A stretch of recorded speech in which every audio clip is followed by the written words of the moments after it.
Bienvenue à tous, n'oubliez pas de vous abonner pour retrouver tous les jours une nouvelle vidéo résumant l'actualité automobile en quelques minutes et tous les samedis, l'intégrale de la semaine. C'est parti! Commençons ce récap de la semaine avec notre partenaire Caroom qui nous apprend sur son site qu'il se pourrait bien que ce soit la fin de la carte grise gratuite pour les voitures électriques. En effet, face à l'augmentation des ventes de ces véhicules, c'est un véritable manque à gagner pour les régions. En région Occitanie, la gratuité des cartes grises représenterait un manque à gagner de 24 millions d'euros, de quoi financer quelques repas d'élus. Actuellement, il ne reste plus que 4 régions qui proposent des cartes grises gratuites pour tous les véhicules propres. Il s'agit de l'Auvergne-Rhône-Alpes, la Corse, la Normandie et la région Provence-Alpes-Côte d'Azur. Les autres régions ont revu la gratuité pour les véhicules hybrides flex-fuel et GPL pour l'instant, mais la fin de la carte grise gratuite pour ces voitures considérées comme propres nous donne un premier indice sur l'avenir des taxes pour les véhicules électriques. Il ne serait pas surprenant de voir des régions taxer l'immatriculation d'une voiture électrique comme une voiture thermique dans quelques temps. Si vous voulez en savoir plus, je vous invite à vous rendre sur le site de Caroom, qui est le plus grand comparateur français de voitures neuves, d'occasion et de leasing au meilleur prix. Vous trouverez le lien dans la description et dans le premier commentaire épinglé sous la vidéo. Voici une nouvelle qui va secouer les amateurs de technologie et les conducteurs du futur. Des chercheurs canadiens de l'université de Windsor et de l'Human System Lab ont fait une étude qui révèle que l'activation du système de conduite autonome de niveau 2 vous transforme en une espèce de chat hypnotisé par une boule de laine. Selon les mesures, dès que vous activez ce petit gadget magique qu'est l'autopilote, votre vigilance prend des vacances, elle est tout simplement divisée par 2. L'expérience s'est déroulée avec 30 candidats à bord d'une Tesla Model 3 sur un parcours d'environ 1h30 sur l'autoroute Ontario Highway 401. Des capteurs ont été installés à l'intérieur de la voiture pour relever entre autres la dilatation des pupilles, le clignement des yeux, le rythme cardiaque, l'orientation du regard et la position du corps dans le siège. Et les résultats sont sans appel, l'écran les a hypnotisés. Et une fois captivés par cet écran, ils ne l'ont plus quitté des yeux comme un enfant devant une vitrine de bonbons. Et quant à la route, eh bien, elle est là, quelque part, mais ils avaient bien mieux à faire. Si vous pensiez que c'était le paradis de la distraction, il n'en est pas, car le niveau 2 requiert encore toute l'attention du conducteur pour réagir en cas d'urgence, contrairement au niveau 3 où là c'est le grand saut dans l'inattention totale, plus besoin d'être réveillé, la voiture gère tout, vous pourrez vous détendre, lire un livre, faire une sieste, déglinguer une bouteille de champagne avec votre maîtresse, bref, des banalités. Et pour couronner le tout, des constructeurs, à l'image de Mercedes, imaginent déjà des airbags adaptés aux nouvelles positions de non-conduite. Alors, conduite autonome, pour ou contre? Dites-moi ça dans les commentaires. Et parlons maintenant du Cybertruck, ce rêve électrique qui s'est transformé en cauchemar pour Elon Musk. Vous vous souvenez de l'annonce fracassante en 2019 ? Ce pick-up est apparu tel un vaisseau spatial échoué sur Terre, défiant tous les codes de la conception automobile. Les réservations ont afflué comme des bières à une finale de Coupe du Monde. Tout le monde voulait en être. On parlait d'un prix d'entrée aux alentours de 40 000 $, mais aussi d'une bête de course à 70 000 $, prête à rivaliser avec une Porsche 911. Mais depuis, c'est comme un parcours du combattant pour Musk, des problèmes de conception, des coûts de production qui feraient pleurer un comptable, bref, résultat des courses, le prix de base est monté en flèche, flirtant désormais avec les 100 000 $ pour la version surboostée avec 3 moteurs. Et la version de base, eh bien quant à elle, elle semble s'être évaporée dans la nature. Imaginez les 2 millions d'Américains qui avaient réservé leur exemplaire. Ils doivent avoir l'impression d'avoir commandé un billet pour la Lune et de recevoir un sac de cacahuètes en retour. Et concernant les dernières rumeurs comme quoi le Cybertruck serait trop lourd pour qu'on puisse le conduire avec un permis B en France, arrêtons tout de suite les vidéos au titre putaclic, car oui, il sera possible de le conduire avec un permis B, même si le poids du Cybertruck serait compris entre 3,6 tonnes et 4,5 tonnes. Oui, c'est lourd, c'est très très lourd, mais en France, il existe un texte de loi stipulant qu'il est autorisé de conduire un véhicule de 4,5 tonnes en charge avec le permis B si celui-ci est équipé d'une batterie de 1000 kg, ce qui sera le cas du Cybertruck. Oui, une batterie de 1000 kg, c'est tout sauf très écologique. Donc si vous avez 100 000 boules à claquer dans un Cybertruck et juste un permis B, ne vous inquiétez pas. Voici venir la nouvelle Renault 5 prévue pour débarquer sur nos routes à l'automne 2024. Les informations arrivent au compte-gouttes et cette fois-ci, c'est la palette de couleurs qui pointe le bout de son nez.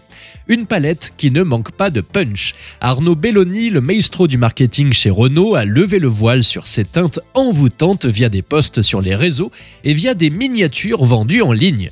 La future R5, telle une flamme ravivant la tradition, emprunte des couleurs vibrantes à son ancêtre. 5 couleurs devraient être disponibles lors de l'ouverture des précommandes à l'été prochain: jaune, vert, noir, bleu et blanc. Il ne manque plus que l'orange pour faire un clin d'œil parfait à son ancêtre de 1972, une petite touche d'audace pour une voiture qui a toujours su se démarquer. Rappelons les mécaniques de cette bestiole électrique, 2 options vous seront proposées, 125 ou 150 chevaux sous le capot, avec des batteries de 42 ou 52 kWh, ce qui devrait permettre des autonomies de 3 à 400 km. Pour le portefeuille, prévoyez environ 30 000 € pour la version de base. Ça semble cher, me direz-vous, et vous aurez raison. On est loin de la petite voiture accessible et fun qu'était la première R5. En tout cas, il semblerait que la tendance soit au retour des couleurs éclatantes dans le monde automobile. Fini les jours sombres. En 2021, Renault déclarait vendre 10% de voitures aux couleurs pimpantes de plus que ses rivaux. Et Fiat, cette année, a décidé de faire une croix sur les couleurs tristes. En tout cas, avec son charme irrésistible, nul doute que la Renault 5 tant attendue saura encore mieux se démarquer grâce à ses couleurs qui en mettent plein la vue. Direction la Chine maintenant, qui nous prouve encore une fois que ce n'est pas la taille qui compte. Ce pays nous étonne toujours avec ses créations automobiles et aujourd'hui, c'est la Wuling Mini EV Cabrio qui fait actuellement sensation. Imaginez-vous au volant de cette petite merveille électrique, une véritable réponse à l'appel des consommateurs chinois en quête d'électrique abordable. Elle mesure à peine plus de 3 mètres de long pour 1,50 m de large, ce qui en fait une véritable fourmi dans le monde des voitures. À l'intérieur, la simplicité règne en maître et sous le capot, on retrouve une batterie de 26,5 kWh qui alimente un moteur de 40 chevaux. Pas de quoi faire trembler les autoroutes, me direz-vous, mais avec une autonomie d'environ 280 km, elle n'a pas à rougir. Attention toutefois, capote baissée, l'aérodynamique peut légèrement faire baisser cette distance, mais avouez-le, c'est un compromis des plus séduisants pour les amateurs de cheveux au vent. Malheureusement ou heureusement, je ne sais pas trop, ce petit bijou est réservé à la Chine avec un ticket d'entrée à un peu plus de 13 000 €. Les décapotables peuvent peut-être être boudés par chez nous, mais des modèles comme la Wuling Mini EV Cabrio nous rappellent qu'il y a toujours une place pour le plaisir sur nos routes, et ce, même à un prix abordable. Bon, côté design, on est d'accord, c'est pas folichon. Je me demande d'ailleurs pourquoi ils se sentent obligés de faire des voitures si hautes, car quand on mesure 3 mètres de long comme cette Wuling, cela crée tout de suite un déséquilibre dans la ligne. Voici quelques nouvelles des boîtes à piles de Volkswagen, et ces nouvelles ne sont pas bonnes d'où qu'elles viennent, comme le disait la chanson. La vente de voitures électriques de la marque de Wolfsburg a pris un petit coup de mou et c'est peu dire. Malgré des investissements massifs, les ventes de la firme peinent à décoller et sont bien loin des objectifs. Même si la compacte ID.3 se débrouille sur le marché européen, que le SUV ID.4 s'impose comme une alternative valable au Tesla Model Y et que Volkswagen se félicite d'avoir vendu 1 demi-million de voitures électriques dans le monde sur les 3 premiers trimestres de l'année 2023, voilà qu'une mauvaise nouvelle vient pointer le bout de son nez, les commandes ont complètement plongé. Un plongeon digne d'un saut en parachute, mais sans parachute. Au début de l'année, il y avait 300 000 réservations pour toute l'Europe et aujourd'hui, il se retrouve avec 150 000, soit une descente vertigineuse de 50%. Ça pique un peu. Ça a chuté en France et en Italie notamment, mais l'Allemagne, elle, n'a pas fait dans la dentelle avec une dégringolade de 60% de réservations en moins. Les pontes de Volkswagen pointent du doigt un marché qui prend son temps, une meute de constructeurs chinois qui veulent en découdre et des taux d'intérêt qui grimpent comme la fièvre. Il parie que les versions restylées de l'ID.3, de l'ID.4 et de l'ID.5, sans parler de la berline ID.7 fraîchement restylée, redonneront du baume au cœur à la marque. Personnellement, je pense plutôt qu'une ID.3 de base et sans option à 43 000 €, c'est 43 000 € de trop. Ou pire, la Up électrique à 29 000 €. Et il n'y a même pas les rétros électriques. Bref, une chose est sûre, l'ID.2 à 25 000 € est attendu comme le messie pour étoffer les chiffres de vente de chez Volkswagen. Malheureusement, il faudra attendre l'année 2025 pour que la bête pointe le bout de son nez. Souvenez-vous du temps où les compacts sportives étaient des petits diables au rapport qualité-prix démoniaque. Les Renault Mégane RS, les Seat Leon Cupra, les Ford Focus RS et les Honda Civic Type R étaient les héroïnes du bitume, les guerrières de l'asphalte, les déesses de la conduite enragées. En 2009, la Mégane RS de 3e génération avec ses 250 chevaux se négociait à 28 900 €. Une bombe à 4 roues que le commun des mortels pouvait quand même potentiellement s'offrir. Et puis voilà, dans sa version ultime, la 4e génération avec ses 300 chevaux déchaînés coûtait déjà une petite fortune, 53 450 €. Le tarif d'une voiture qui hurle adieu en laissant un nuage de gomme derrière elle. La Honda Civic Type R, elle aussi, a pris le même train de l'inflation. Chef-d'œuvre de dynamisme, une véritable bête avec ses 329 chevaux rugissants, sa boîte manuelle de légende et son châssis parfait. Mais aujourd'hui, elle coûte 57 750 €. Une somme qui vous fait réfléchir sérieusement à votre choix de carrière, non ? Et surtout, il y a le malus écologique, ce péage pour les amoureux de la vitesse. 12 552 € en France pour la Civic en 2023, sauf qu'en 2024, il va grimper à 35 346 €, soit plus cher que la Mégane RS en 2009, mais sans la voiture. L'âge d'or des compacts sportifs abordables, c'est du passé, malheureusement. En 2024, pour 30 000 € de moins qu'une Honda Civic Type R, vous pourriez vous offrir une Alpine A110, pourtant bien plus élitiste, à 60 000 €. Oui, vous avez bien entendu, en 2024, une Alpine A110 coûtera 30 000 € de moins qu'une Civic. Alors que nous reste-t-il? La MG4 X-Power? Ouais, avec son châssis qui la rapproche plus d'un caddie pour faire les courses à Auchan et son poids qui déclenche tous les capteurs sismiques sur son passage, on est loin de l'efficacité d'une Focus RS. Gardons donc précieusement nos anciennes et prions pour qu'elles soient éternelles. Passons à Skoda qui nous présente sa nouvelle Superbe et elle porte plutôt bien son nom dans son registre. Avec ses presque 4,90 m de long, elle se dresse fièrement, presque aussi imposante qu'une Mercedes classe E.